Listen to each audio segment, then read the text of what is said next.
आइए आगे बढ़ते कुछ और खबरों की ओर। इटावा से खबर है, निकाय चुनाव की तैयारियों पर रामगोपाल यादव का बयान सामने आया है। उम्मीदवारों के चयन का काम तेज हो, चुनाव का नोटिफिकेशन जारी होते ही उम्मीदवारों के नाम का ऐलान करेगी सपा। निकाय चुनाव में सपा की अप्रत्याशित जीत होगी। रामगोपाल ने शिवपाल के राम राज्य वाले बयान का समर्थन किया। 2024 की तैयारियां मिल बैठकर करने की बात कही। तो निकाय चुनाव का बिगुल बज चुका है। आरक्षण की सूची आने के साथ ही पार्टियों के भीतर उम्मीदवारों को लेकर के तेजी से काम चल रहा है। उम्मीदवारों के चयन का यह कहना है रामगोपाल यादव का, और कहा कि मिल बैठकर 24 की तैयारी करेंगे। मेरे साथ प्रोफेसर रामगोपाल जी हैं। मैं इनसे जानता हूं कि किस तरह के निकाय चुनाव को लेकर तैयारियां हैं और आगे की रणनीति किस तरह से तैयार कर रही समाजवादी पार्टी। ये चुनाव में उम्मीदवार का चयन, उनके सहयोगियों का चयन, यही सबसे बड़ी रणनीति होती है। प्रॉपर उम्मीदवार हो तो उसकी पूरी सही तरीके से तैयारी हमारी पार्टी में है। और जैसे ही चुनाव डिक्लेयर होते हैं, नॉमिनेशंस की डेट नोटिफिकेशन होता है, हमारे सारे उम्मीदवार डिक्लेयर कर दिए। समाजवादी पार्टी में आप चाणक्य की भूमिका में रहते हैं। प्रोफेसर अखिलेश यादव जी आपसे चीज़ें डिस्कस करते हैं, तो आगे क्या ऐसी स्ट्रेटजी होगी कि भारतीय जनता पार्टी जो अपना सुशासन की बात कर रही है उसको रिटेक किया जाए? देखिए, एक तो आप लोग जो हैं चाणक्य नीति की बात मत किया करो। मैं पॉलिटिकल साइंस का स्टूडेंट रहा हूँ। चाणक्य की नीति से मैं कभी सहमत नहीं हो सकता, क्योंकि चाणक्य ने ये कहा था कि अगर अंत में सब ठीक है तो सब ठीक है। माने आप चाहे जो साधन प्रयोग करें, लक्ष्य अगर प्राप्त कर लिया तो सब उचित है।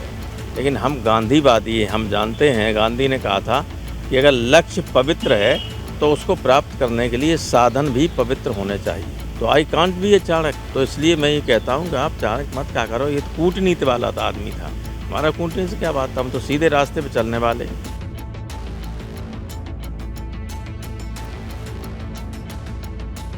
तरीके से निकाय चुनाव को लेकर के प्रोफेसर साहब ने ये बातें कही।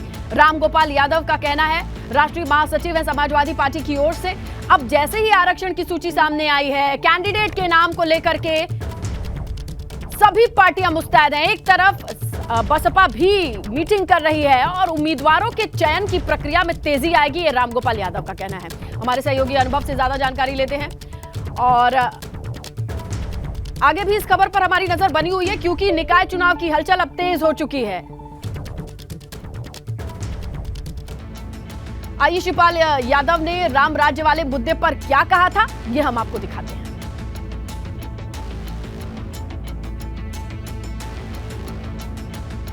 तो देखिए, निकाय चुनाव की सुगबुगाहट तेज है, इसी बीच में बयानों की झड़ी लगी हुई है। शिवपाल यादव ने क्या कहा, सुनिए आप भी। जुर्म बढ़ा है, अत्याचार बढ़ा है, तो उस अत्याचार अन्याय की हार हुई है, हार हुई है। और निश्चित देख लेना, कुछ समय बाद माहौल बनने लगा है। अब इस बेईमानी भ्रष्टाचार के खिलाफ और जितने झूठी बातें कही नहीं है उनके खिलाफ माहौल बनने लगा है। हमेशा अन्याय करने वालों का हुआ। भगवान राम की विजय तभी हुई कि अत्याचार क्यों कर रहा था, रावण अन्याय कर रहा था, अत्याचार कर रहा था। और तो उस जब रावण का अत्याचार खत्म हुआ है, जब रावण जैसे लोग खत्म हो सकते हैं, भगवान राम की विजय हो सकते हैं जो सत्य पर चलने वाले, तो निश्चित समाज में फिर और तभी जब सबको न्याय मिलेगा, किसी के साथ अन्याय नहीं होगा, तो फिर राम राज तभी तो आएगा।